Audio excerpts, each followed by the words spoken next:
Jack Morgan leveled his service pistol at the silver-skinned figure in the cockpit of the sprawling spacecraft, his finger steady on the trigger despite the violent shaking of the vessel around them. Emergency lights cast harsh shadows across the alien's face, illuminating those haunting violet eyes that had drawn him in from the first moment. "I swore I'd never go back to war," Jack said, his voice low and resolute. "But you changed everything."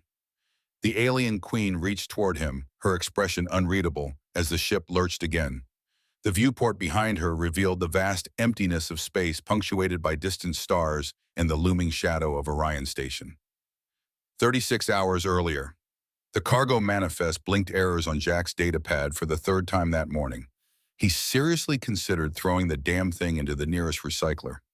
6 months on Orion Station 7 had taught him that technology out here on the rim operated on spite and prayers, roughly in that order. The station groaned around him, metal expanding and contracting as it rotated through another artificial day cycle. Somewhere in the guts of the place, a coolant leak was making the whole base smell like burnt sugar and regret. Going to sign off on the Tauron shipment, or just glare at it until it spontaneously combusts? Rico Sanchez, his second-in-command, appeared at his elbow with 2 cups of what the station optimistically called coffee. The liquid inside looked like motor oil and probably tasted worse. Jack took the cup anyway. 25 years in Special Force had taught him never to refuse caffeine no matter how questionable its origin. "I'm considering my options." Jack scrolled through the manifest again. "How many shipments have we processed this week that were actually what the manifest claimed?" Rico grinned, the scar along his jaw tightening. "Zero. Absolutely zero." "That's what I thought." Jack thumbed the approval anyway. Security chief on America's farthest space station sounded impressive on paper. In reality, it meant glorified inventory control and breaking up fights between drunk miners. A far cry from leading elite teams into combat zones during the Gulf War, but at 65 with more metal in his body than some small vehicles, he should be grateful for any position at all. The station-wide announcement system crackled to life, Commander Harris's voice filtering through decades-old speakers. "All senior personnel to Docking Bay 1. Repeat, all senior personnel to Docking Bay 1. Diplomatic vessel arriving in 20 minutes. Rico raised an eyebrow. "The Stellari delegation, I thought they weren't due until next week." Jack stood, his knee protesting the sudden movement. "Apparently schedules change even for royalty." He tossed the data pad onto his desk and straightened his uniform jacket. "Let's get this over with." As they made their way through the station's labyrinthine corridors, maintenance techs and off-duty personnel pressed against the walls to let them pass, whispering excitedly. The Stellari were a rarity this far out, advanced, enigmatic, and notoriously selective about their diplomatic engagements. They'd only recently opened formal relations with Earth after centuries of observation from a distance. Commander Harris intercepted them before they reached the docking bay, his perpetually worried expression even more pronounced than usual. "Morgan, thank God. I need you to handle the security detail for the Stellari ambassador." Jack frowned. "Isn't that typically Lieutenant Chen's assignment?" "Not anymore." Harris lowered his voice. "This isn't just any ambassador. Intelligence suggests it's a high-ranking member of their royal house, possibly even their queen, though they're keeping it quiet. We need someone with," he searched for a diplomatic word, "maturity. Someone who won't make impulsive decisions." What Harris meant was someone old enough not to be intimidated or starstruck. Someone expendable if things went wrong. Jack had been reduced to the safe choice. "You need someone who won't embarrass you," Jack translated, flatly. Harris didn't deny it. "Just escort them to their quarters, make sure protocols are observed, and keep them safe." The trade negotiations that could come out of this visit could mean the difference between Orion Station thriving or being decommissioned within the year. The docking bay's massive airlock doors hissed as they began the cycle, drawing everyone's attention. Rico leaned close to Jack's ear. "Did you know the Stellari can read human thoughts if they touch bare skin and their blood is liquid silver?" "That's ridiculous," Jack muttered. "Their blood is copper-based, giving it a blue-green tint, and they're touch telepaths only with their own kind." When Rico stared at him, Jack shrugged. "Special Forces briefing, Gulf War. We had intelligence on all potential off-world encounters." Before Rico could respond, the airlock completed its cycle and the inner door slid open to reveal the Stellari vessel. It settled into the docking clamps with barely a whisper, all smooth curves and organic-looking metal that seemed to shift colors like oil on water.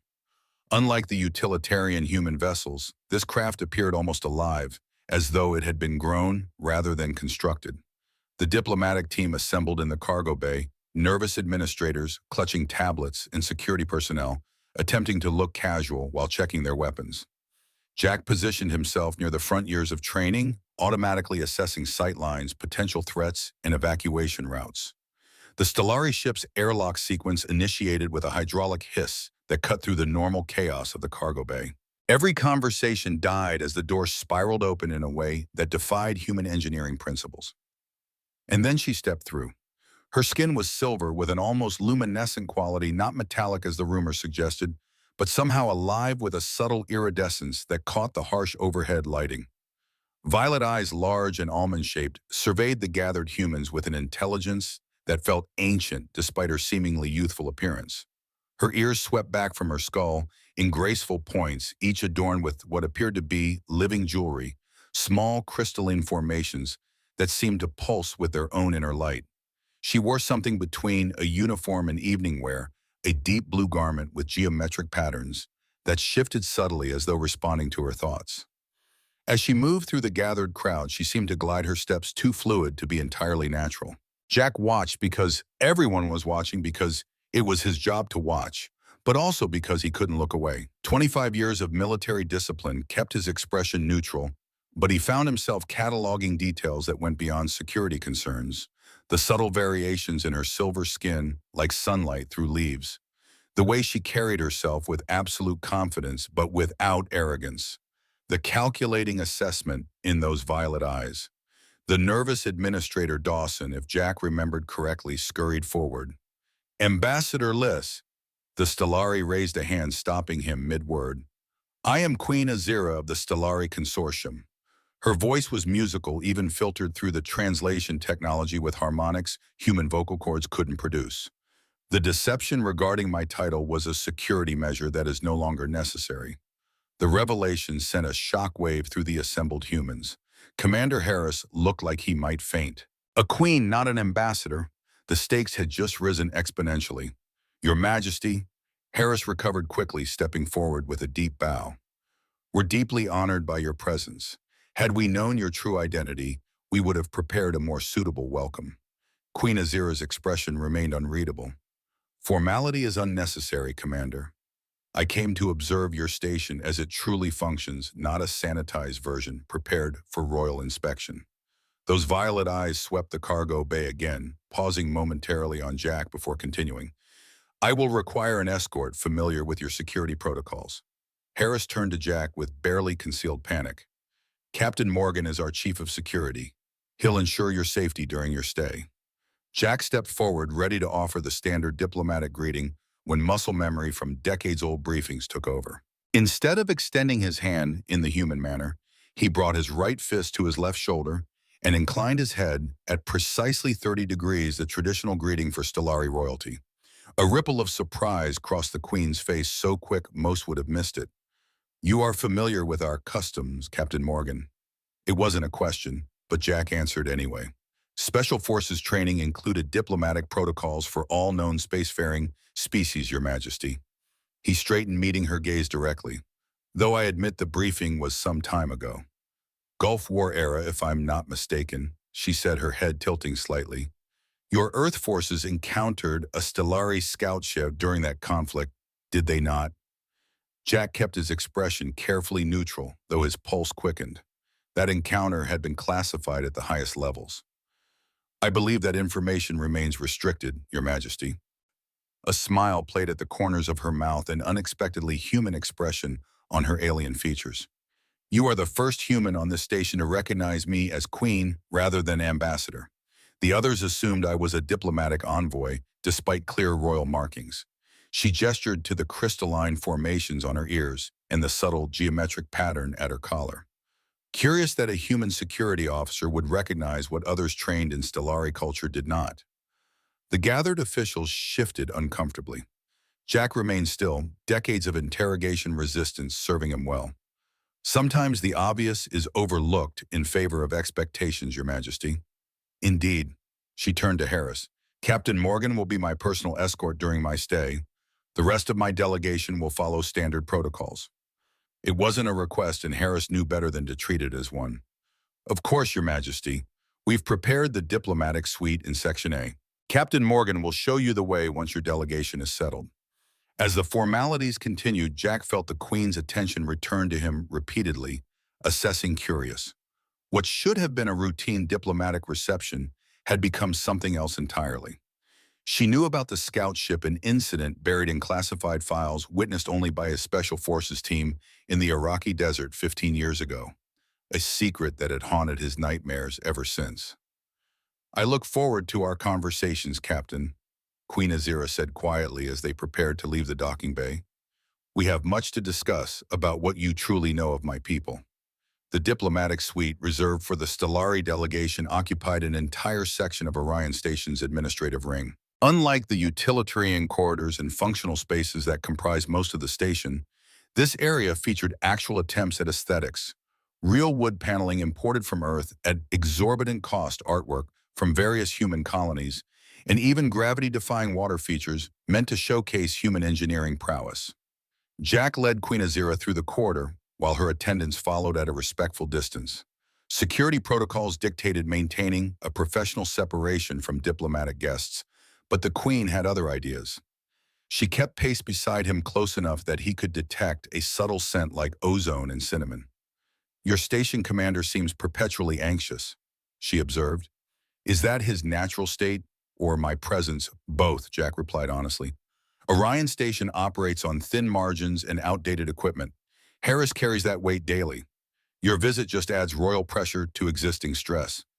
Rico appeared at an intersection ahead, his expression communicating urgent news. Jack slowed his pace slightly. Your Majesty, this is Lieutenant Sanchez, my second in command. Rico executed a formal bow that looked rehearsed.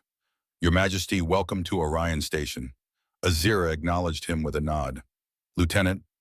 Security update, sir, Rico said to Jack.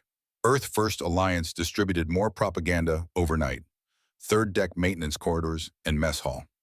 Jack maintained his neutral expression, but inwardly he cursed. Earth First Alliance had started as a fringe political movement, advocating human independence from alien influence. On Orion Station, they'd morphed into something darker, increasingly hostile toward non-human visitors. I'll review the footage after the escort duty, double patrols in common areas. Jack turned to Azira. Minor security matter, Your Majesty. Nothing that impacts your safety. She studied him with those unsettling violet eyes. You're concerned about anti-Stellari sentiment among your crew. Not a question again. Jack chose his words carefully. Some humans fear what they don't understand. Most are simply curious about your people. Fear and curiosity often occupy the same space, Captain. She gestured for him to continue leading. I'd prefer honest assessments to diplomatic evasions during my stay. They resumed walking, but Rico fell into step on Jack's other side. Commander Harris requested immediate notification when Her Majesty is settled, he said quietly. Council members are assembling for an emergency session. Jack nodded. The station's governing council would be panicking over the Queen's unexpected arrival, scrambling to understand the implications for trade negotiations and security protocols. Politics and bureaucracy, two things he'd hoped to leave behind when he took this remote assignment. As they approached the diplomatic suite, the lighting in the corridor flickered briefly, a common occurrence on the aging station. Queen Azira glanced upward, a small frown creasing her brow. Your infrastructure requires significant upgrades, Captain. That's putting it mildly, Jack agreed. Orion Station was built for function, not longevity. We keep her running with spare parts and determination. Yet you chose to serve here rather than a more advanced facility closer to Earth. Jack considered deflecting, but remembered her preference for honesty.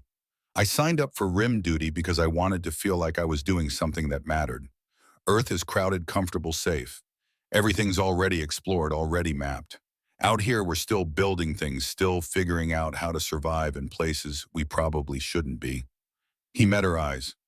Turns out mostly it's just processing cargo manifests and breaking up fights between drunk miners. Not exactly the grand adventure I imagined. And yet you stayed. A maintenance tech passed them, eyes widening at the sight of the Stellari Queen. Jack waited until they were alone again before answering. Where else would I go back to Earth to work security at a shopping complex? He gestured at the viewport they were passing, which framed the breathtaking expanse of the Orion Nebula beyond. At least here, the existential dread comes with a view. Something shifted in her expression, amusement perhaps, or unexpected understanding. Most humans I've encountered prefer rehearsed responses over such candor, Captain Morgan. I left my diplomatic filter in my other uniform, Your Majesty. That earned a small but genuine smile that transformed her alien features into something almost familiar. Refreshing. I look forward to more unfiltered conversations. They reached the diplomatic suite where Stellari attendants were already arranging items brought from their ship. Jack noticed they moved with the same fluid grace as their queen, though none possessed her commanding presence. These will be your quarters during your stay, Jack explained. The communication system is linked directly to station security if you require assistance. Lieutenant Sanchez or I will be available at all hours. Azira examined the suite with polite interest, though Jack suspected the accommodations were primitive by Stellari standards. When does your shift end, Captain? The question caught him off guard. Technically 2,000 hours, but as head of security I'm always on call. Then I would request your company at 20-30 hours for a private discussion regarding security arrangements during my stay. She gestured to an attendant who approached with a small device resembling a crystalline flower. This will grant you access to my personal quarters without triggering your station security alerts.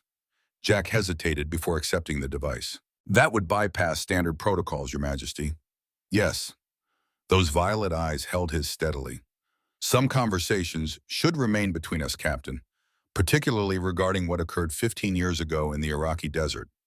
Jack's pulse quickened, but decades of training kept his expression neutral. As you wish, Your Majesty. He tucked the device into his pocket, aware of Rico's curious gaze. As they left the diplomatic suite, Rico waited until they were well down the corridor before speaking. What happened 15 years ago in Iraq? Classified, Jack replied automatically. Classified enough for a private meeting with alien royalty. Rico whistled low. Must be one hell of a story. Jack didn't respond.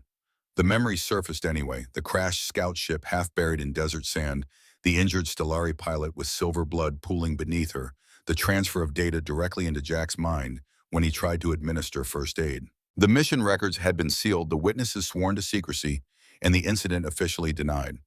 Yet somehow Queen Azira knew. I need to check those Earth First Alliance reports, Jack said, deliberately changing the subject. Increased activity before a Stellari royal visit can't be coincidence. As they approached the security office, Commander Harris intercepted them, his face flushed with stress. Morgan, a word. He pulled Jack aside, voice lowered. What the hell happened in the docking bay? How did you know the proper greeting for Stellari royalty? Jack maintained his professional demeanor. Special Forces training, sir. We were briefed on diplomatic protocols for all known species. Harris didn't look convinced. The Queen specifically requested you as her security detail. Why, I couldn't say sir. It wasn't technically a lie. Well, whatever the reason, don't screw this up. The station's future could depend on these negotiations. Harris straightened his uniform. Council wants a briefing in 30 minutes. They're concerned about security implications with royal presence. I'll be there, sir. As Harris strode away, Rico leaned against the wall, arms crossed. So private meetings, royal access devices, classified desert incidents. You've got some explaining to do, old man. Jack sighed. Not now, Rico. Fine, keep your secrets. Rico pushed off from the wall. But I'm running background on every Earth First Alliance sympathizer on this station. Something doesn't feel right about their timing. Do it, Jack agreed, and pull the maintenance schedules for the diplomatic section. I want to know everyone who has legitimate access to those corridors. As Rico headed for the security office, Jack took a moment alone in the corridor. He removed the crystalline device from his pocket, studying its intricate structure. It seemed to pulse gently against his palm, almost like a heartbeat. The last time he'd encountered Stellari technology, it had changed him fundamentally. What would this encounter bring? The memory surfaced unbidden, the dying Stellari pilot grasping his wrist as he tried to staunch her wounds.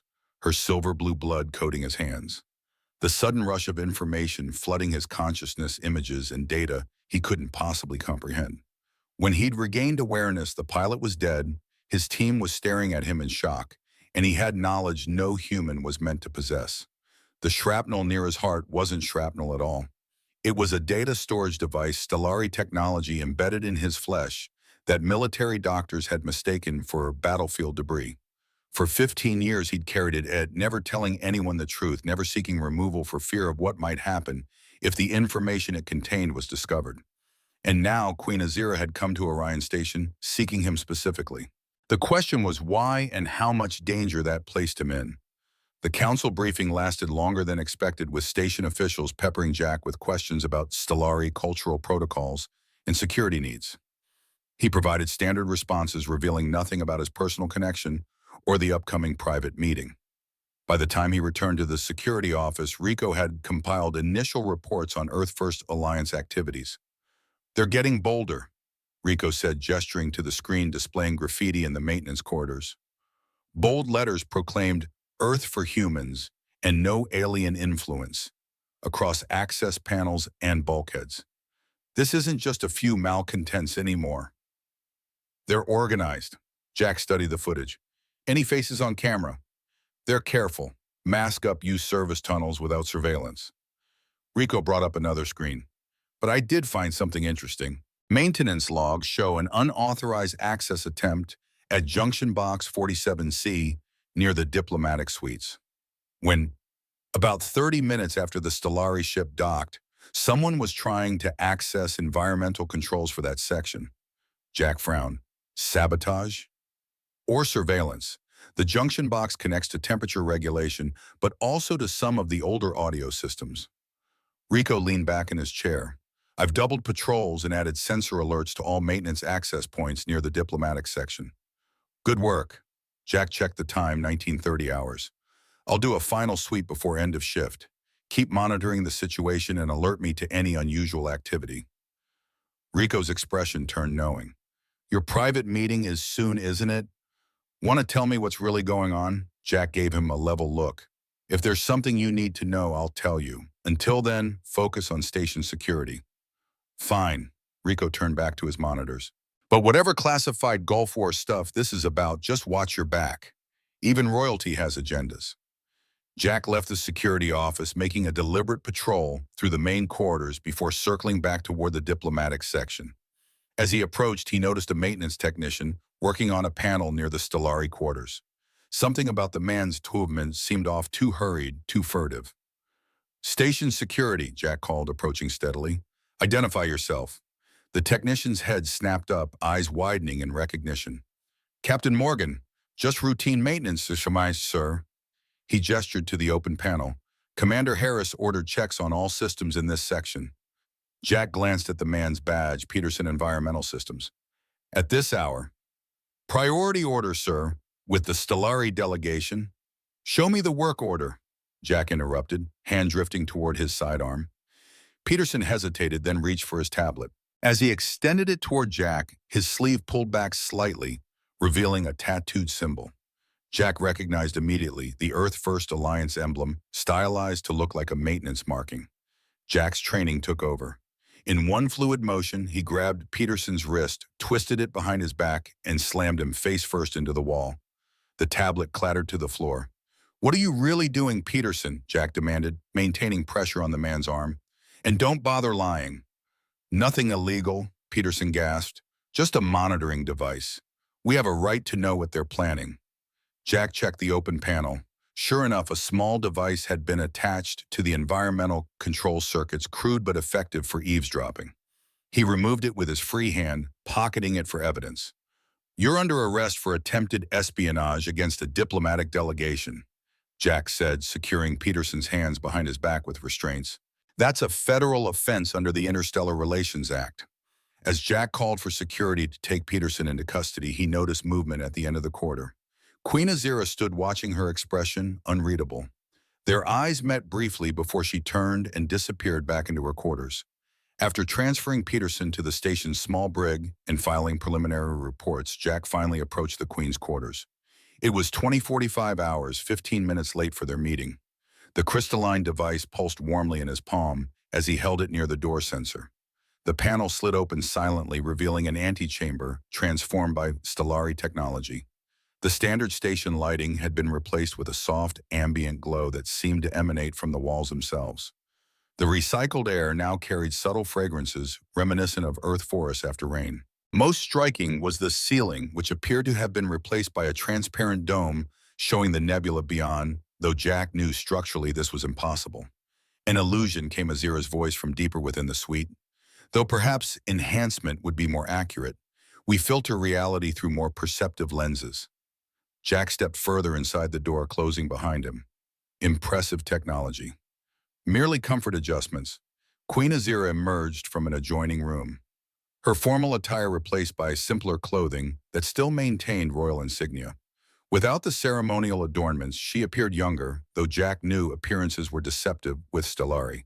Their lifespans measured in centuries, not decades. "You encountered an issue in the corridor," she observed, gesturing for him to follow her into what had been the suite's standard meeting room, now transformed into a space that reminded Jack of historical images of Bedouin tents, low cushions, surrounding a central table, walls draped with shimmering fabric that moved slightly despite the absence of breeze. Earth First Alliance sympathizer attempting to install surveillance, Jack explained, remaining standing while Azira gracefully took a seat among the cushions. "He's been detained." "Please sit, Captain. Formality serves no purpose here." When he hesitated, she added, "Consider it a direct request from visiting royalty if that helps navigate your protocols." Jack reluctantly lowered himself onto the cushions, surprised to find them conforming perfectly to support his aging frame. His knee, perpetually painful since a mission gone wrong in his 40s, suddenly felt more comfortable than it had in years. "The cushions adapt to physical needs," Azira explained, noting his surprise. "I understand human bodies often carry the weight of their military service long after battles end." "Thoughtful," Jack acknowledged, "though I suspect this meeting isn't about ergonomic furniture." A smile touched her lips, direct as expected. She waved her hand, in the center of the table illuminated with a three-dimensional projection of what Jack immediately recognized as the Iraqi desert, complete with a topographical map showing the exact location where he'd encountered the Stellari scout ship 15 years ago. Jack's body tensed involuntarily. That information is classified by Earth governments. Yet here it is. Azira studied him with those unnerving violet eyes. The scout ship that crashed carried vital information data regarding a potential catastrophic threat to both our civilizations. When the pilot realized she was dying, she transferred that data to the only available storage medium. "Me," Jack said quietly.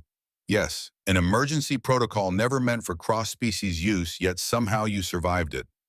She leaned forward slightly.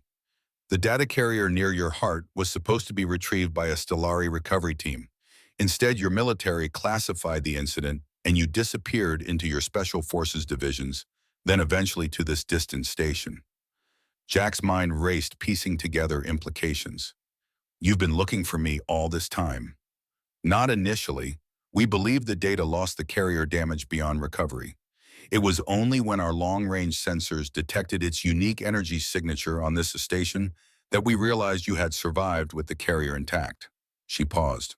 "Tell me, Captain, have you experienced unusual dreams, knowledge you shouldn't possess, intuitive understanding of technologies you've never encountered?" The question hit uncomfortably close to home. Since that day in the desert, Jack had experienced periodic dreams filled with incomprehensible symbols and strange landscapes. He'd found himself instinctively understanding alien technology that should have been beyond his comprehension. He'd attributed it to subconscious pattern recognition from his years of special forces training, but always suspected there was more. Occasionally, he admitted carefully, mumbling that would compromise station security. "The data was never meant to integrate with the human mind," Azira said. "That you've maintained your sanity speaks to remarkable mental resilience." She made a gesture, and the projection changed to show a detailed scan of Jack's chest cavity, the small Stellari device clearly visible near his heart. "The carrier remains functional but dormant. The information it contains is more vital now than ever before." Jack studied the projection of the device in his chest. "What exactly does this data contain?" specifications for a weapon of unimaginable destructive capacity, one capable of rendering planets uninhabitable within hours. Azira's voice grew solemn. Developed not by Stellari or humans, but by a rogue faction that seeks dominance over all spacefaring species.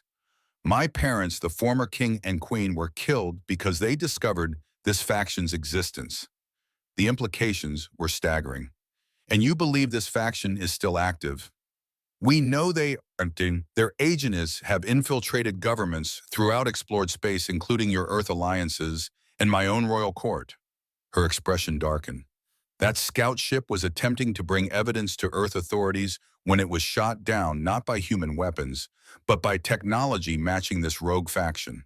Jack processed this information against his decades of intelligence training. The scenario was fantastic, but not implausible. Interspecies conspiracy, hidden weapons of mass destruction, deep cover agents. He had encountered similar situations on smaller scales throughout his career.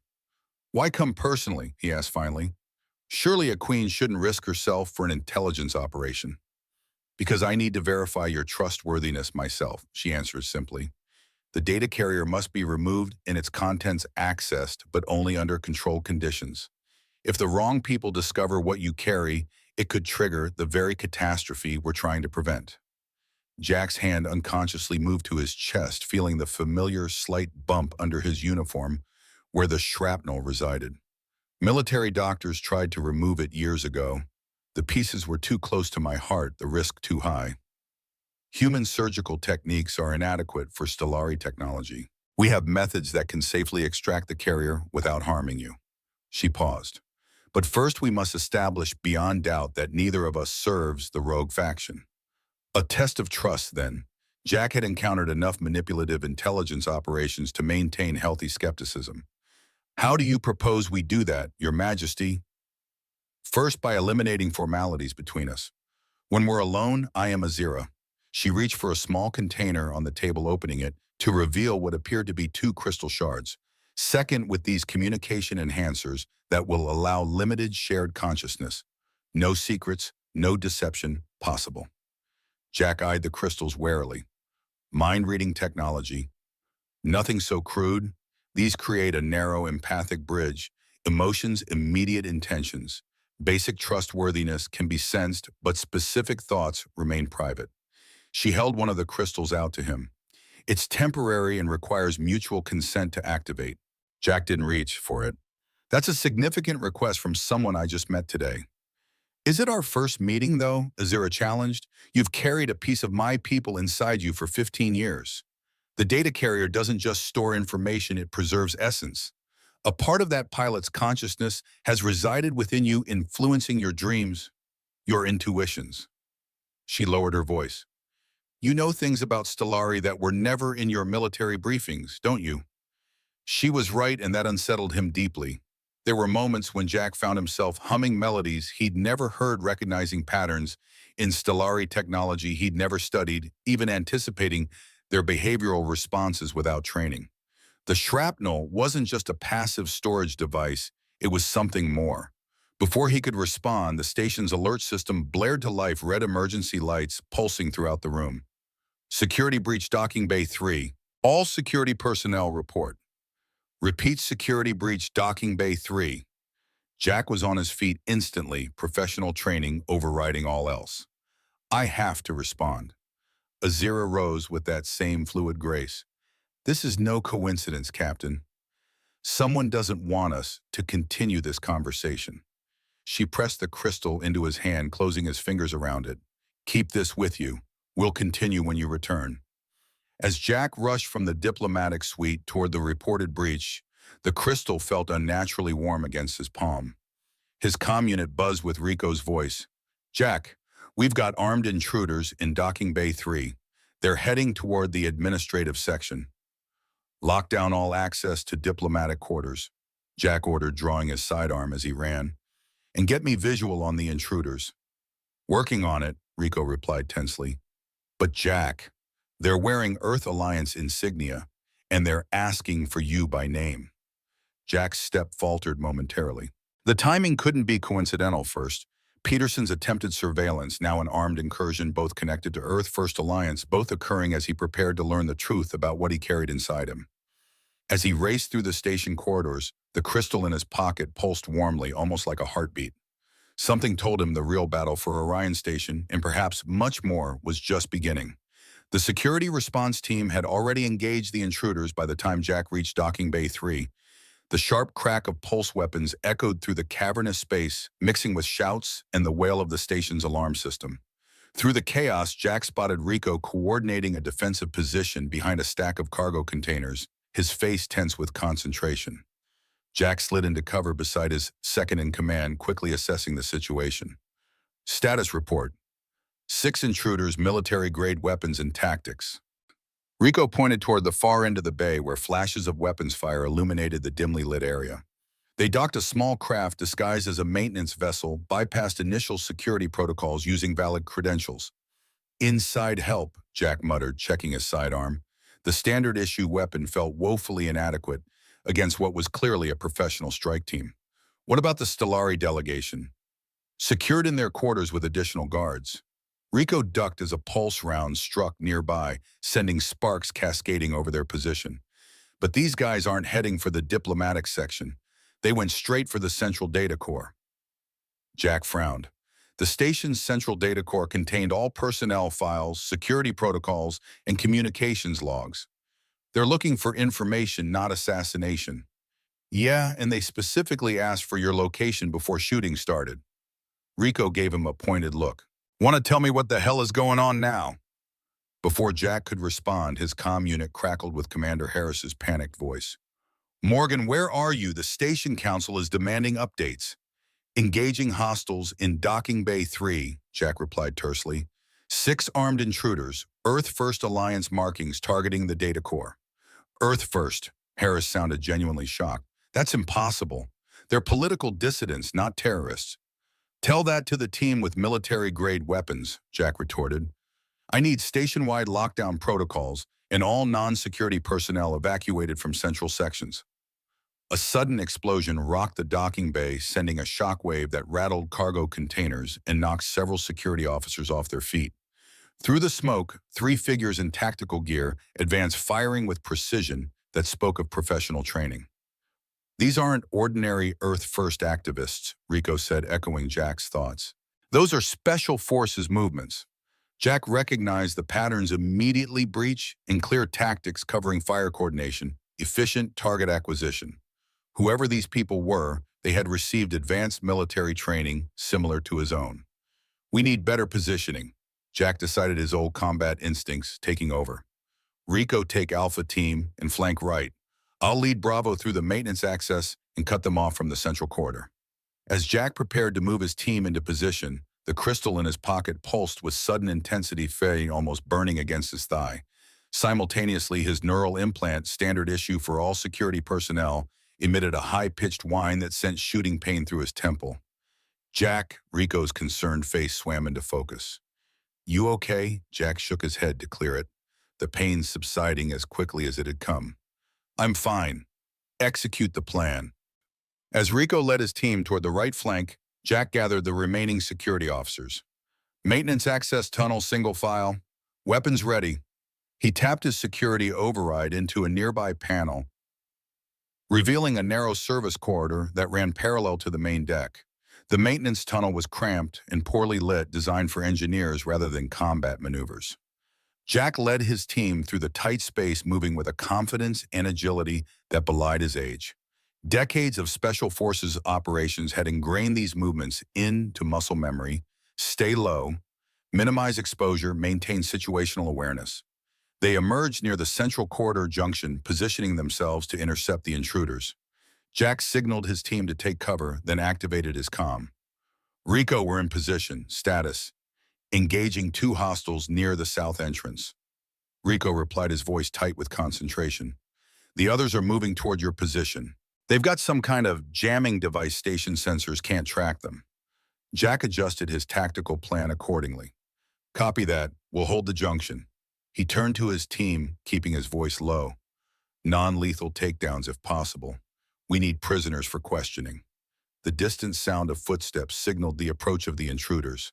Jack readied himself, feeling the familiar calm of combat descend over him, the heightened senses, the slowed perception of time, the crystal-clear focus. For a moment, he was back in the deserts and mountains, where he'd spent his prime years leading Special Forces teams through impossible situations.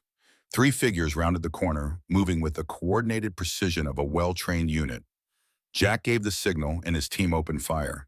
The intruders reacted instantly, diving for cover and returning fire with military efficiency. In the ensuing firefight, Jack maneuvered closer to the lead intruder, looking for an opportunity to disable rather than kill. The man moved with familiar patterns, too familiar. When they momentarily locked eyes across the corridor, Jack felt a jolt of recognition. Beneath the tactical mask, those eyes belonged to someone he knew. The realization distracted him just long enough for another intruder to get a clean shot. The pulse round caught Jack in the shoulder, spinning him against the wall. Pain lanced through his body, but decades of combat experience kept him moving. He rolled into a defensive position, returning fire even as blood soaked his uniform. "Captain's hit!" one of his officers shouted, laying down covering fire. The lead intruder used the momentary confusion to advance, closing the distance to Jack with startling speed. Instead of firing, he grabbed Jack's injured arm and pulled him close, voice low and urgent beneath his mask. "The device, Morgan." "Where is it?" Jack responded with a swift strike to the man's solar plexus, creating enough separation to bring his weapon up. The intruder knocked it aside and leaned in again. "Sentinel Protocol, Captain. Echo 7 Delta." The code phrase hit Jack like a physical blow. A classified recognition signal from his Special Forces days, known only to members of his former unit. The intruder pulled his mask down slightly, confirming Jack's suspicion. "Brenner," Jack whispered, recognizing his former teammate. "There's no time. You're carrying something they want." Brenner's eyes darted around, aware that the firefight continued around them. "The Stellari data carrier. You need to bow." A pulse round struck Brenner in the back, cutting off his words. He slumped against Jack, who instinctively caught him. Over Brenner's shoulder, Jack saw one of the other intruders aiming directly at them, not at Brenner but at Jack's chest, where the Stellari device rested near his heart. Before the intruder could fire again, a blinding flash of silver-blue light erupted from the far end of the corridor. The intruder was thrown backward by an invisible force, his weapon clattering uselessly to the floor. Queen Azira stood in the corridor, flanked by two Stellari guards. Her hands glowed with the same silver-blue energy that had neutralized the attacker, its royal garments replaced by a form-fitting combat suit that seemed to shift and adapt to her movements. "Captain Morgan," she called, her voice carrying easily over the diminishing weapons fire. "We must leave immediately." Jack lowered Brenner's body to the floor, checking for a pulse but finding none.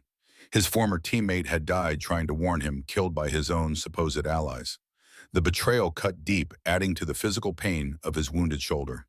"Secure the prisoners," Jack ordered, his team rising unsteadily to his feet. "And get medical teams down here." Rico appeared from the south corridor, his uniform scorched but otherwise unharmed. He stopped short at the sight of the Stellari Queen in battle attire. "What the hell is going on later?" Jack told him, pressing a hand to his bleeding shoulder. "Take command here. I need to speak with Her Majesty." "You're wounded," Rico protested. "It's superficial." It wasn't, but Jack had worked through worse. "Maintain lockdown of protocols and increase security around the diplomatic section." Rico looked like he wanted to argue further, but nodded reluctantly. "Yes, sir." As Jack approached Azira, the crystal in his pocket pulsed with renewed intensity. The Queen's violet eyes fixed on his bleeding shoulder, then moved to the dead body of Brenner on the floor. "You recognized him," she stated. "Former teammate, Special Forces." Jack fought to keep his voice steady as blood loss began to affect him. He said something about a Sentinel protocol before he was killed. Azira's expression darkened. "Then our worst fears are confirmed. Come with me, Captain. Your wound needs treatment, and we have much to discuss." Jack hesitated, glancing back at his security team. "These are my people. I can't just leave in the middle of a crisis."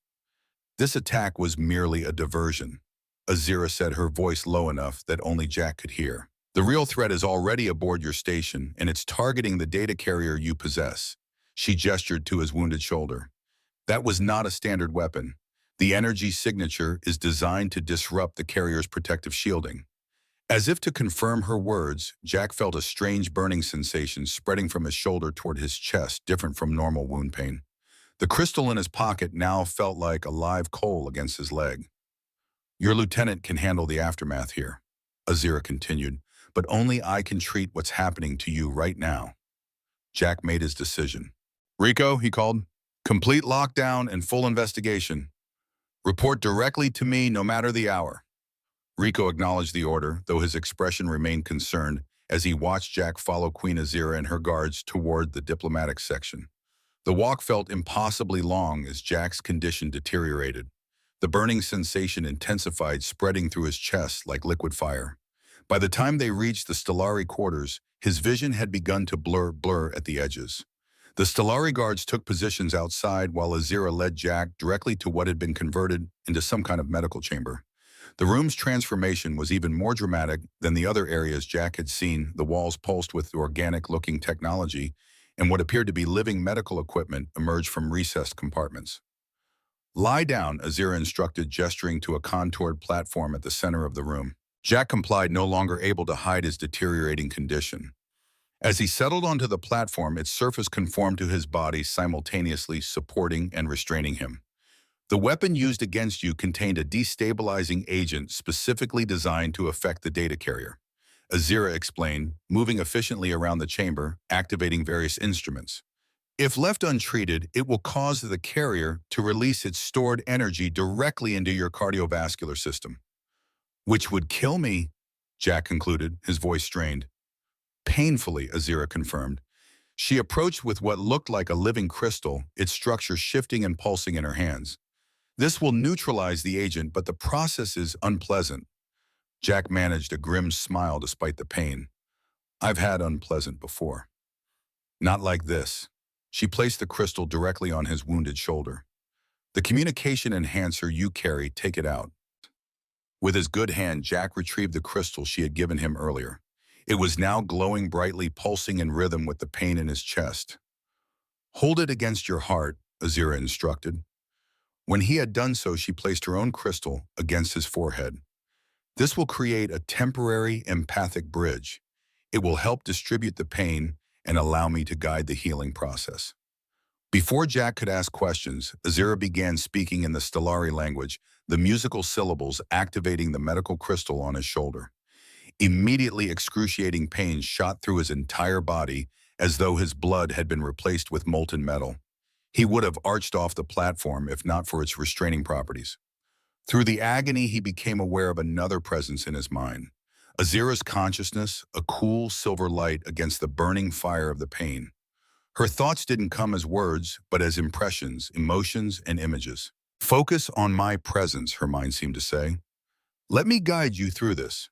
Jack had experienced many forms of pain throughout his military career, torture wounds, surgeries without anesthesia in field conditions, but nothing compared to this. It felt as though every cell in his body was being individually examined and recalibrated. Yet somehow Azira's presence made it bearable, taking some of the pain into herself, sharing the burden. As the procedure continued, Jack became aware of something else. Memories not his own filtering through the empathic bridge. Glimpses of a crystalline city beneath twin moons, the weight of a crown placed upon a reluctant head, the devastation of discovering murdered parents, years of navigating court intrigue and assassination attempts while searching for the truth about a conspiracy that spanned galaxies. Azira was experiencing similar bleed-through. From his mind, he could sense her surprise and understanding as she witnessed fragments of his life. The desert battlefields, the weight of command decisions that cost lives, the lonely years after retirement, when the skills that had defined him suddenly had no purpose. The pain reached a crescendo, then abruptly subsided. Jack gasped, drawing air into lungs that felt new and unfamiliar. The empathic bridge remained, though less intense now, a silver thread connecting his mind to Azira's. It is done, she said aloud, removing the medical crystal from his shoulder. The wound had closed, leaving only a faint silvery scar. The destabilizing agent has been neutralized. Jack sat up slowly, surprised to find not only the wound healed, but other chronic pains diminished as well. His knee, which had troubled him for decades, now moved with only the slightest twinge. Even the perpetual ache in his lower back had subsided. Secondary benefit of the procedure, Azira explained, sensing his surprise through their lingering connection. The healing energy doesn't discriminate between recent and old injuries. Thank you, Jack said simply, knowing she could feel the depth of his gratitude through the empathic bridge. Azira inclined her head, then moved to a console across the room. The attack confirmed what I suspected. The rogue faction has agents within both Earth First Alliance and my own delegation. She manipulated controls, bringing up a holographic display of the station. Your former teammate Brenner was said he was trying to warn you. Sentinel Protocol, Jack recalled. It was an emergency extraction code from our Special Forces days, used when an operation was compromised at the highest levels. He believed you were in danger from your own people, Azira concluded. And he was correct. The energy signature from that weapon matches technology developed by Thalor's research division. Thalor, my chief science advisor. Azira's expression darkened. And I now believe is one responsible for my parents' deaths. Through their connection, Jack felt the sharp edge of her grief and anger, quickly controlled, but powerful nonetheless. You suspect he's working with the rogue faction? I am now certain of it. The attack was too precisely timed, coming just as we were about to establish trust through the empathic bridge. She turned to face him fully.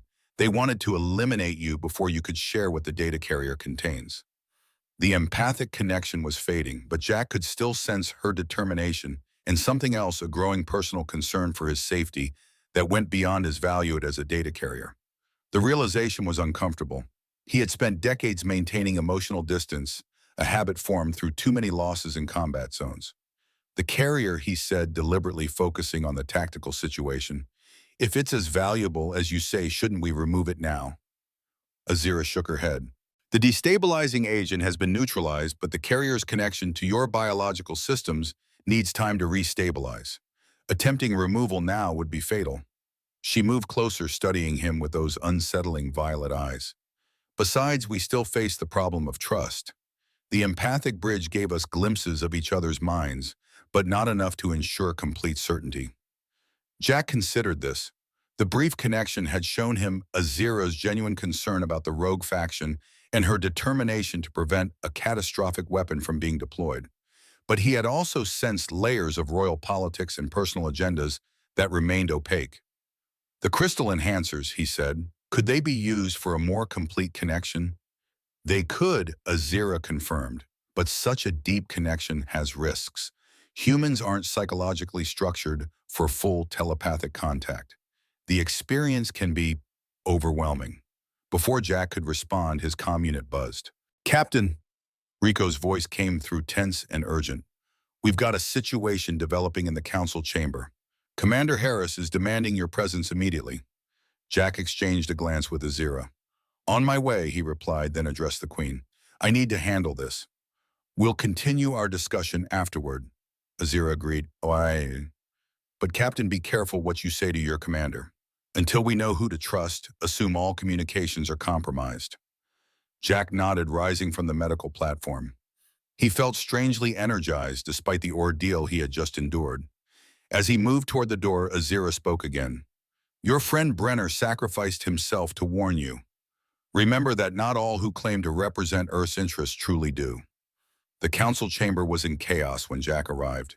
Station officials argued loudly over one another, while Commander Harris attempted to maintain order. On the main display screen, footage of the attack in Docking Bay 3 played on a continuous loop, focusing particularly on the moment when Queen Azira had used her abilities to neutralize one of the attackers. Harris spotted Jack and immediately waved him over. Morgan, finally, the council is demanding explanations about this security breach and the Stellari Queen's involvement in combat. Councilwoman Chen, the station's civilian administrator, fixed Jack with an accusatory stare. Captain, you allowed an alien dignitary to engage in combat on this station in direct violation of diplomatic protocols. And reports indicate you then abandoned your security team to accompany her back to the diplomatic section. Explain yourself. Jack assessed the room quickly, noting which council members seemed genuinely concerned versus those who appeared to be using the situation for political advantage. Azira's warning about trust echoed in his mind. The Stellari Queen acted to protect station personnel from imminent threat, Jack replied carefully. As for accompanying her afterward, I was injured in the engagement, and receive medical treatment from the Stellari delegation. Convenient, remarked Councillor Patel, the trade representative who had always been skeptical of alien influences. In this attack by supposed Earth First Alliance members, do we have any proof of their affiliation beyond the insignia they wore? Investigation is ongoing, Jack stated, maintaining his professional demeanor despite growing suspicion. Preliminary findings suggest the attackers had military training inconsistent with known Earth First capabilities.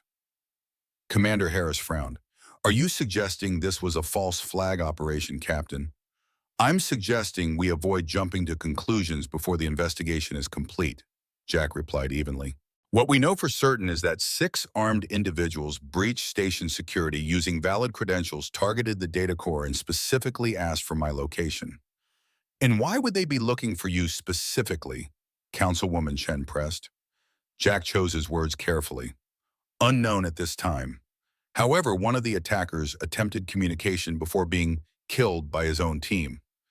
I believe he was trying to warn me. This revelation caused a stir among the council members. Harris looked particularly disturbed. Warn you about what? He didn't have the chance to complete his message, Jack said, which was technically true. But he used a recognition code from my Special Forces days. You're saying you knew this terrorist? Patel's voice rose accusingly. I'm saying I recognized a former teammate who may have infiltrated the group, Jack corrected, and who died trying to convey information. Harris raised his hands for quiet as the council erupted in concerned murmurs. Enough. Captain Morgan will continue his investigation and provide a full report. In the meantime, we need to address station security and our diplomatic obligations. He turned to Jack. What's the status of the Stellari delegation? Secure in their quarters. Queen Azira has expressed concerns that the attack may have been targeting her delegation rather than the station itself.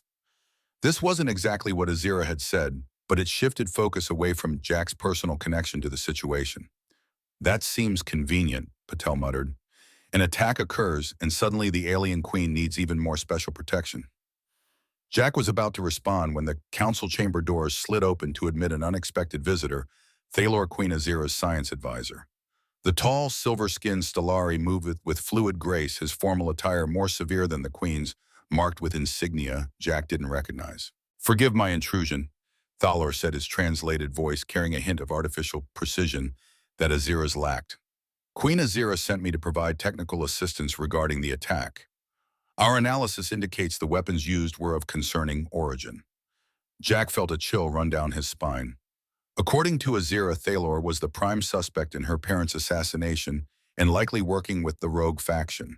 His appearance in the council chamber couldn't be coincidental. Advisor Thalor, Harris acknowledged with a formal nod, we appreciate the Stellari delegation's assistance in this matter. The Queen was most disturbed by this violence, Thalor continued smoothly, particularly as it occurred so soon after her arrival. She wonders if perhaps the humans of Orion Station harbor more anti-Stellari sentiment than initially reported. The implication was clear. He was suggesting the attack had been sanctioned or at least tolerated by station authorities. Several council members bristled at the accusation. That's absurd, Councilwoman Chen stated firmly. Earth First Alliance is a fringe group that represents a tiny minority. This station depends on interspecies cooperation. Thalor inclined his head in acknowledgement that somehow managed to seem doubtful. Of course. Nevertheless, the Queen has requested increased security measures for the remainder of her stay, including Stellari guards to supplement your own security forces. Jack stepped forward. With respect, Advisor Thalor Station's security remains under my jurisdiction. While we welcome cooperation with the Stellari delegation, any security arrangements should be coordinated through proper channels. Thalor turned those silver-violet eyes on Jack, a subtle difference from Azira's pure violet gaze. Captain Morgan, I understand you were injured during the attack yet received treatment from our medical technology. His tone suggested this was somehow improper. The Queen seems to have taken a particular interest in your well-being. The statement was calculated to create suspicion, and Jack could see it working on several council members' faces. Before he could respond, his neural implant suddenly emitted a sharp pain, accompanied by a strange fluctuation in the lights of the council chamber. In that moment of distraction, Jack noticed something odd about Thalor, a subtle pattern in the advisor's formal attire that hadn't been visible before. The symbols matched fragments he'd seen in his dreams. Since receiving the data carrier symbols, he somehow recognized as associated with the rogue faction Azira had described. Thalor seemed to notice Jack's recognition, his expression shifting almost imperceptibly. "Captain, you appear unwell. Perhaps the Stellari treatment was not entirely compatible with human physiology." "I'm fine," Jack responded automatically, though the pain in his implant continued to pulse. "Commander, I suggest we adjourn this meeting until my team has completed their preliminary investigation. Speculating without facts won't improve station security." Harris studied him for a moment, then nodded. "Agreed. Council members will reconvene at 0800 tomorrow. Captain Morgan, I want that preliminary report on my desk by then." As the council members filed out, Jack noticed Thalor watching him with calculated interest. The Stellari advisor made no move to leave, instead approaching Jack directly once the others had gone. "Captain Morgan," Thalor said quietly, "I believe you and I should have a private conversation about what you're carrying." Jack maintained his neutral expression. "I'm not sure what you mean, advisor." "I think you do." Thalor's voice dropped lower. "The Queen has her own agenda in this matter. She hasn't told you everything about the data carrier or what it contains." He glanced toward the door to ensure they weren't overheard. "There are more factions in this game than she has revealed." Before Jack could respond, Rico entered the council chamber, his timing suspiciously perfect. "Captain, we have a situation in Maintenance Section C7. Your presence is requested." Thalor stepped back smoothly. "We'll continue our conversation later, Captain. Consider carefully who you trust with your secrets and your life." With that, he glided from the chamber, leaving Jack with a growing sense of unease. Once Thalor was gone, Rico moved closer. "There's no situation in Section C7. You look like you needed an exit." "Good call," Jack acknowledged. "Did you complete the prisoner processing?" "That's the thing, there are no prisoners," Rico said grimly. "The two wounded attackers died during treatment. Medical says their implants triggered some kind of system failure. Looks like a suicide protocol activated remotely." Jack absorbed this new information. "And the bodies?" "In the morgue under guard. I've restricted access to medical personnel only." Rico hesitated, then added, "Jack, one of them had Special Forces tattoos. Recent ones not from your era." "Current operatives," Jack muttered, the implications troubling. "What about the ship they arrived on?" "Clean, too clean, military-grade sterilization protocols. No registration, no identification markers." Rico studied him with growing concern. "What the hell have you gotten yourself into? Old man, first the Queen treats your injuries personally, then Thalor shows up looking like he wants to dissect you, and now we've got dead Special Forces operative who came here specifically looking for you." Jack weighed his options. Rico had been his right hand for 3 years, proving his loyalty repeatedly. If Jack couldn't trust him, he couldn't trust anyone on the station. "It's complicated, Rico, and dangerous to know." Jack glanced around the empty council chamber. "But I need someone watching my back who isn't connected to this mess." "Connected to what mess?" Rico pressed. Jack made his decision. "Something I've been carrying since the Gulf War. Something both the Stellari and whoever sent those attackers want badly enough to kill for." He lowered his voice further. "I need you to do something for me off the books. Access the classified military files on Sentinel Protocol and Echo 7 Delta. Use my old clearance codes." Rico's eyes widened. "That's serious Black Ops territory, Jack. The kind that gets people disappeared." "I know. That's why I'm not accessing it myself. They'll be watching for my credentials." Jack placed a hand on Rico's shoulder. "I wouldn't ask if it wasn't critical." After a moment's hesitation, Rico nodded. "Where should I meet you once I have it?" "Observation Deck C, 3rd shift. It's scheduled for maintenance, so it'll be empty." Jack started toward the door, then paused, and Rico watched for surveillance, both human and Stellari. As they parted ways, Jack felt the weight of the situation settling onto his shoulders. The crystal enhancer from Azira still rested in his pocket, a constant reminder of unfinished business and unanswered questions. Thalor's warning echoed in his mind, adding another layer of complexity to an already dangerous situation. The data carrier near his heart seemed to pulse with renewed intensity, as if responding to the growing tensions around it. Whatever information it contained had cost lives already, including that of his former teammate, and somehow Jack knew that the bloodshed was far from over. The observation deck C was eerily quiet during third shift, its panoramic viewports revealing the vast sweep of the Orion Nebula against the endless black of space. Jack checked his chronometer 0200 hours well into the station's artificial night. The weight of the crystal enhancer in his pocket was a constant reminder of the burden he'd carried for 15 years. He positioned himself near a viewport angled to observe both entrances while appearing to simply contemplate the nebula. 20 minutes passed before the primary door slid open to admit Rico, whose cautious movements mirrored Jack's own operational awareness. "Were you followed?" Jack asked quietly when Rico joined him at the viewport. "Not unless they're better than me at detection," Rico replied, producing a small data device from his jacket, "which, considering what I found, is entirely possible." Jack accepted the device, scanning the contents with growing unease. The Sentinel protocol wasn't just a recognition code, it was a deep-cover counterintelligence operation targeting alien technology, specifically the Stellari data carrier, embedded near his heart. His entire post-military career had been monitored by a shadowy division under General Marion Whalen's command. 3 months ago, the protocol was officially terminated, Rico explained. All associated personnel reassigned or listed as operational losses. Like Brenner, Jack concluded, remembering his former teammate's dying warning. They're eliminating everyone connected to the project. Rico's expression grew more serious. "What exactly are you carrying, Jack?" "What's worth killing for weapon specifications?"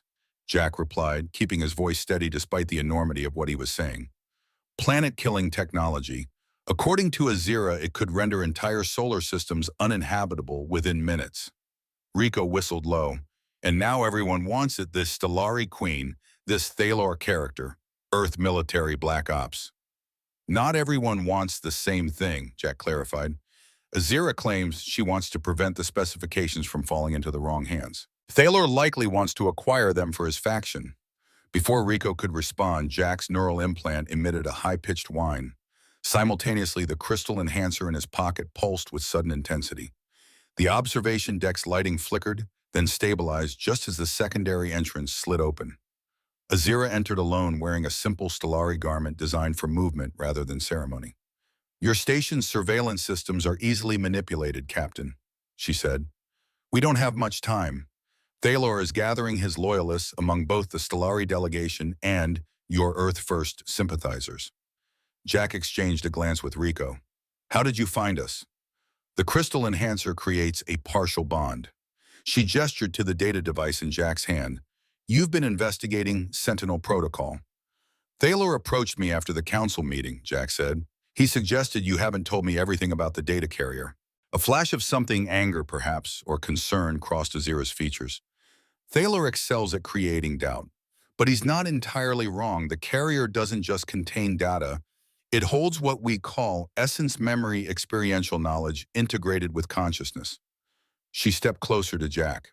"The Stellari pilot transferred part of herself to you, her knowledge, training, and understanding of the weapon specifications. You're saying Jack has an alien consciousness inside him?" Rico looked between them, disbelief evident in his expression. "Think of it as a shadow of the pilot's essential self integrated with Captain Morgan's consciousness," Azira clarified. "This is why you've experienced dreams, intuitive knowledge of Stellari culture, even a recognition of symbols you've never consciously seen." Jack absorbed this revelation. "So I'm not just carrying the data, I'm part of the encryption key." "Precisely. The pilot ensured the specifications couldn't be extracted without the consent of a being with strong ethical foundations. She chose you, Captain Morgan, in her final moments." "Which brings us to our immediate problem," Azira continued. "Thalor has convinced several council members that I represent a threat to Orion Station. By morning, he will likely have enough support to attempt a formal censure, possibly even detention." Jack's military mind immediately assessed their options. "We need to move forward now. If the data carrier is as important as you say, we can't risk it falling into Thalor's hands or General Whalen's. A complete empathic bridge would allow me to guide you through accessing the essence memory yourself." Azira proposed producing a second crystal enhancer. "We could retrieve the weapon specifications directly from your consciousness, bypassing physical extraction of the carrier. "What are the risks?" Jack asked, eyeing the crystal warily. "Your mind wasn't designed for this level of telepathic connection.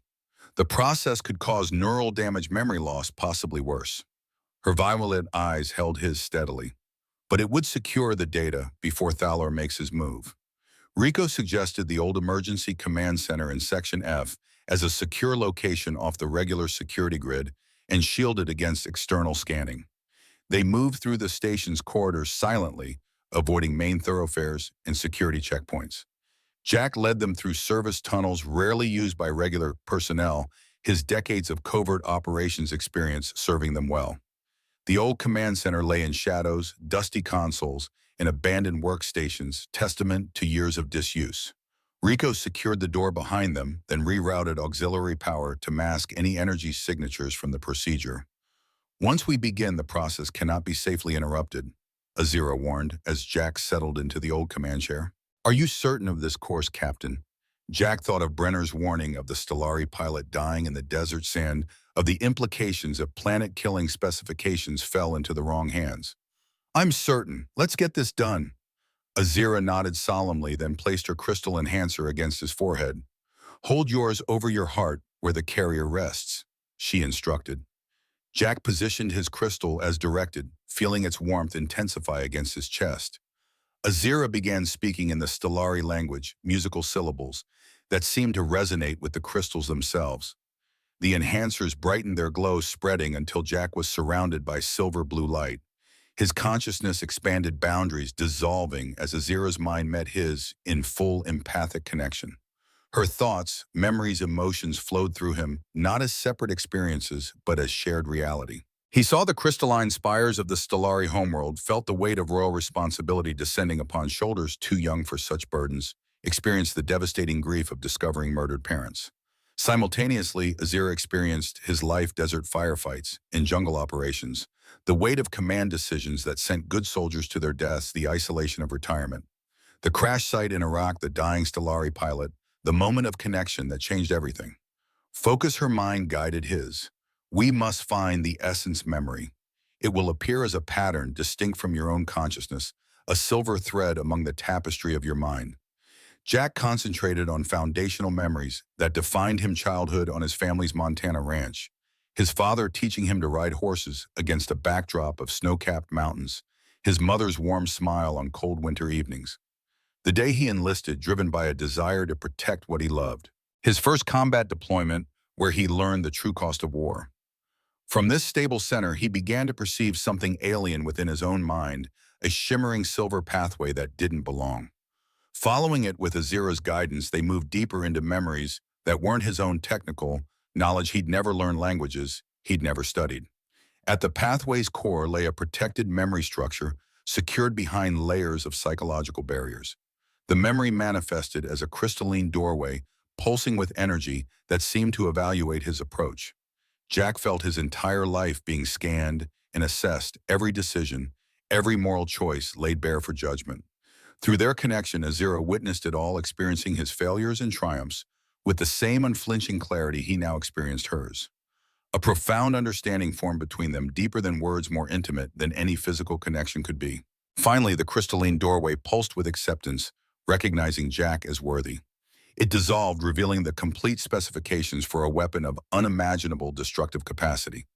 The technical details were beyond human comprehension, but through Azira's perspective, Jack understood the horrifying potential: a device capable of triggering stellar collapse, transforming living systems into dead space in minutes.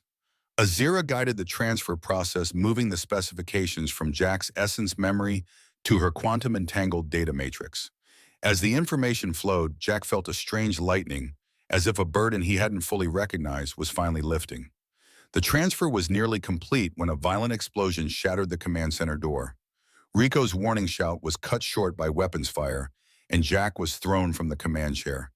The empathic bridge collapsed, leaving both Jack and Azira disoriented as armed figures stormed into the room.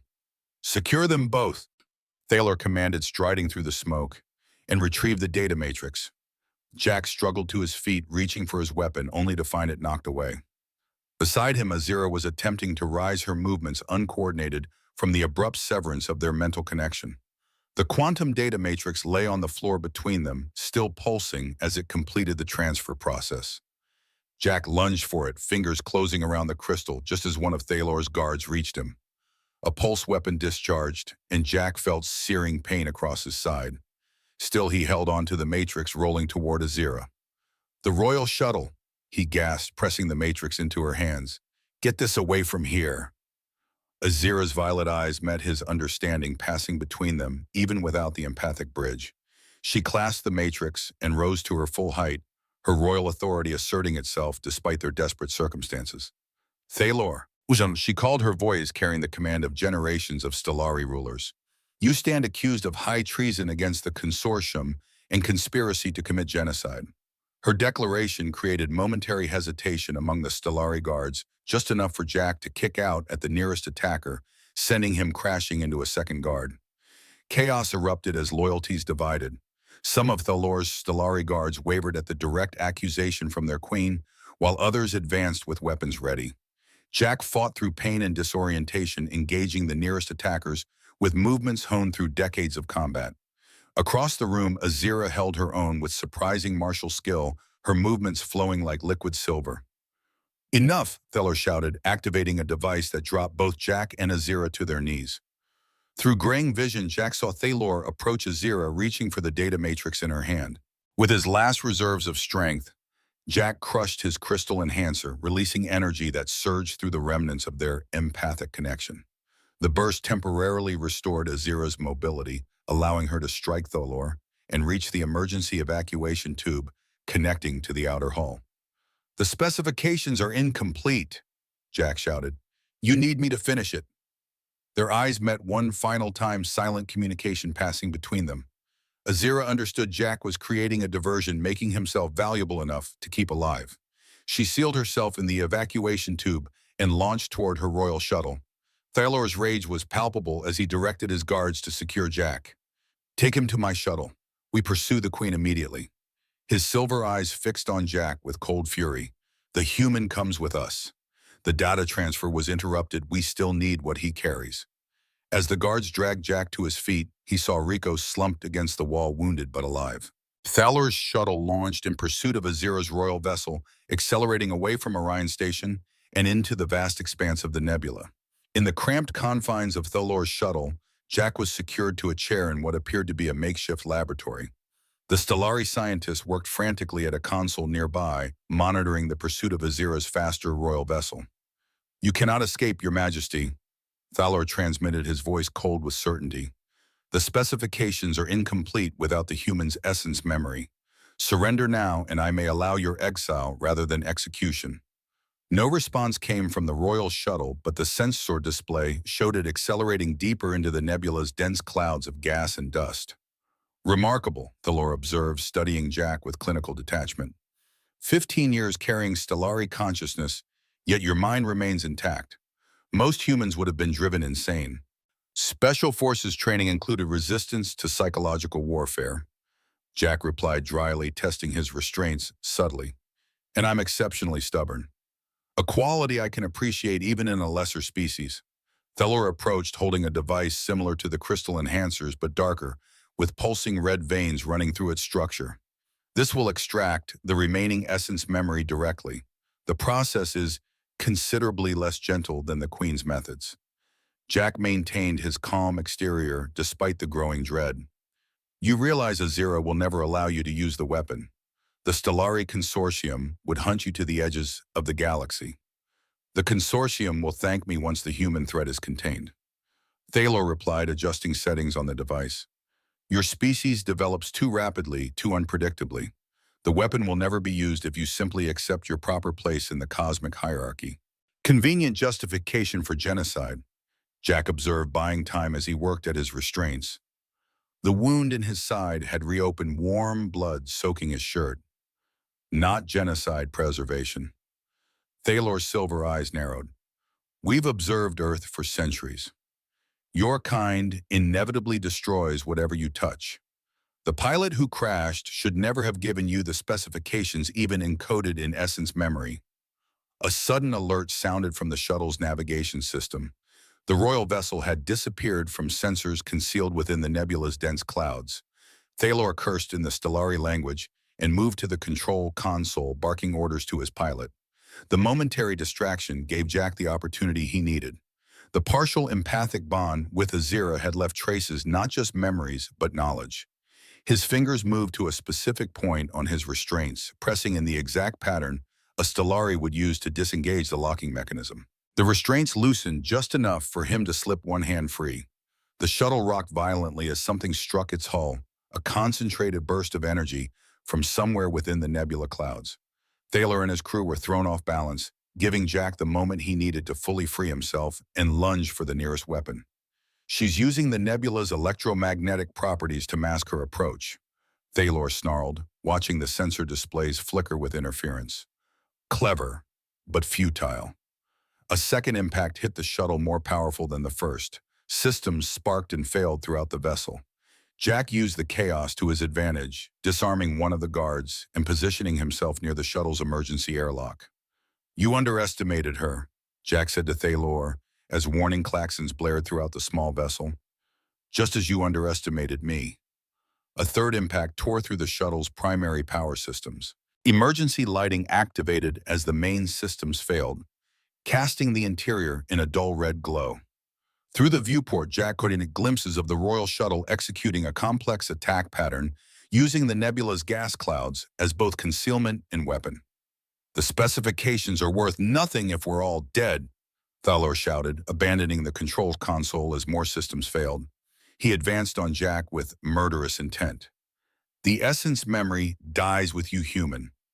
Jack raised the stolen weapon, decades of combat experience, steadying his aim despite his injuries. "That's the point, isn't it? Some knowledge should never exist." Before either could act, the shuttle's hull breached. Explosive decompression tore through the vessel, throwing both Jack and Thalor against bulkheads. Jack's last conscious thought was of Azira and the brief but profound connection they had shared.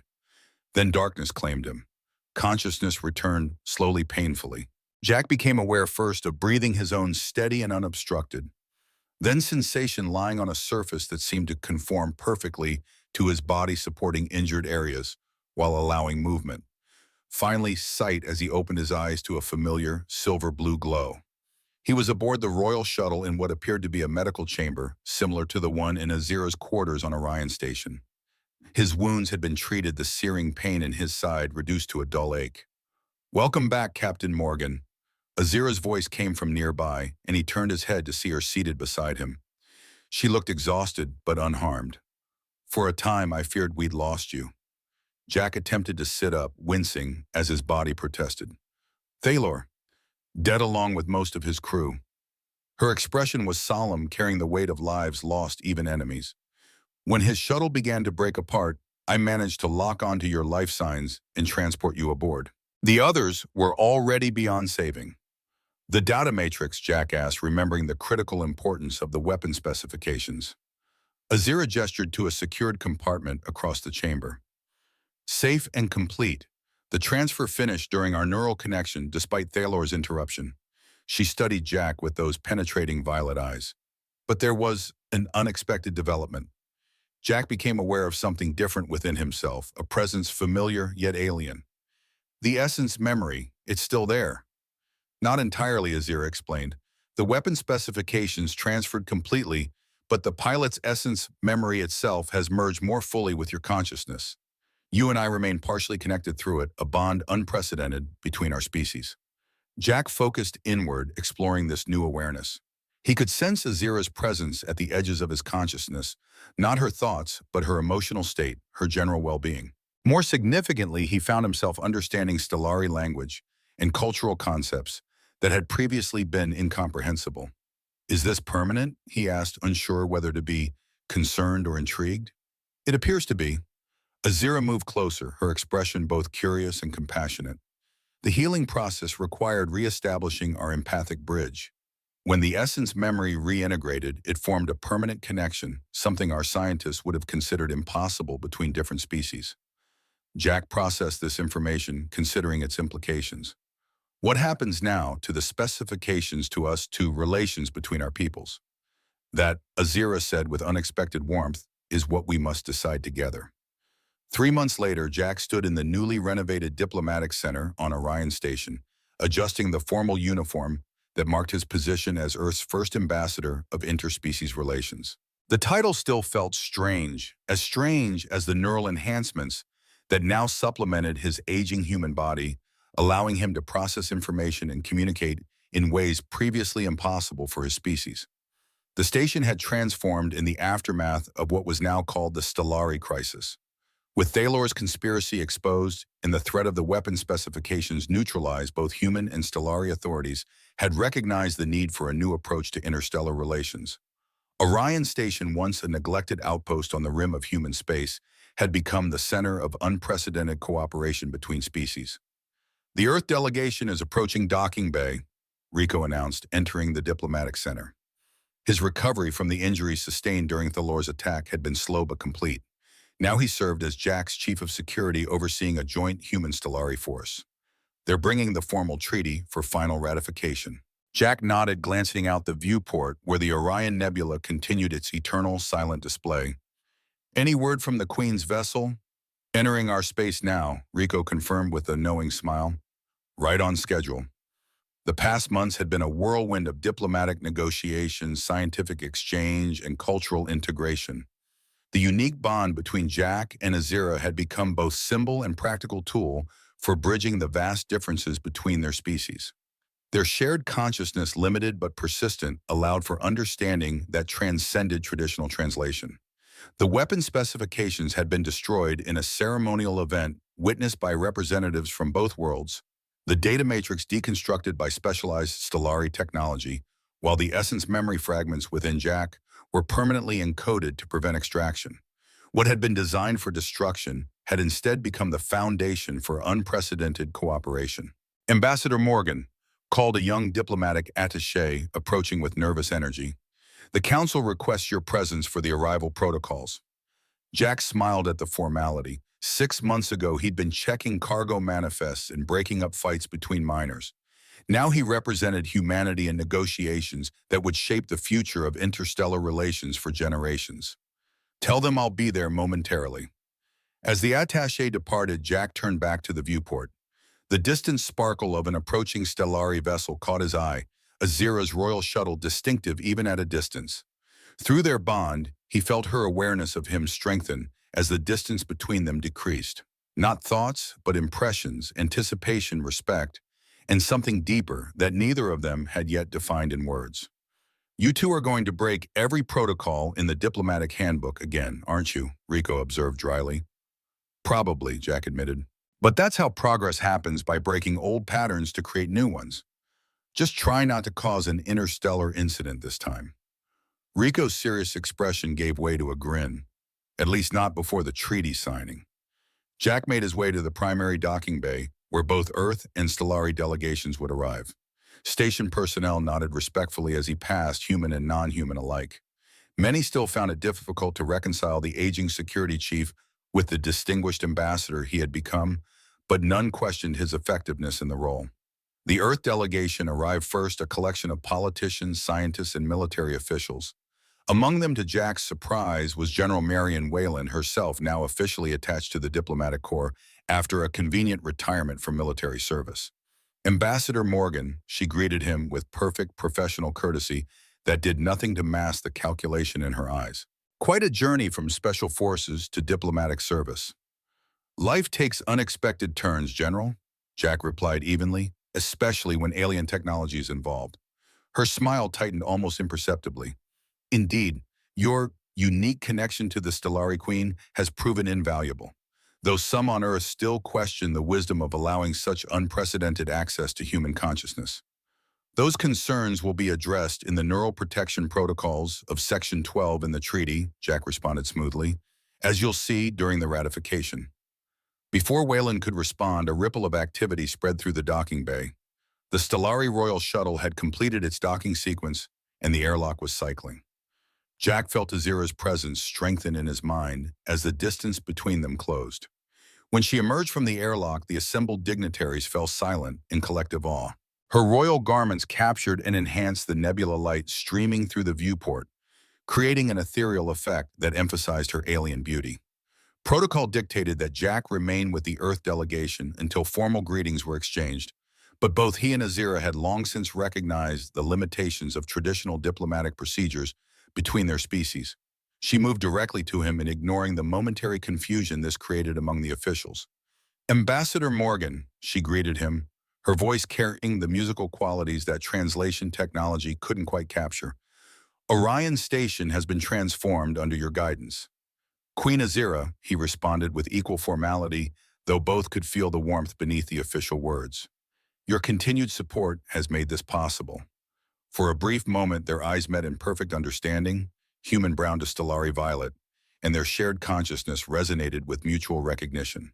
Then, with practiced ease, they turned to the waiting delegations to begin the ceremonial exchanges that would precede the treaty signing.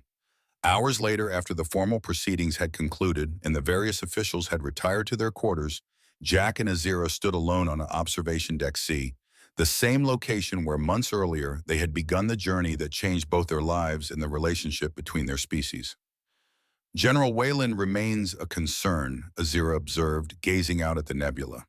Her public support for the treaty conflicts with her private ambitions. She'll be watched, Jack assured her, both by Earth authorities, who now understand the danger she represents, and by our new joint security protocols. Azira turned to face him fully. Do you ever regret it? The essence, memory, the bond, the life you might have had without the burden of carrying alien consciousness? Jack considered the question seriously, as he had many times over the past months.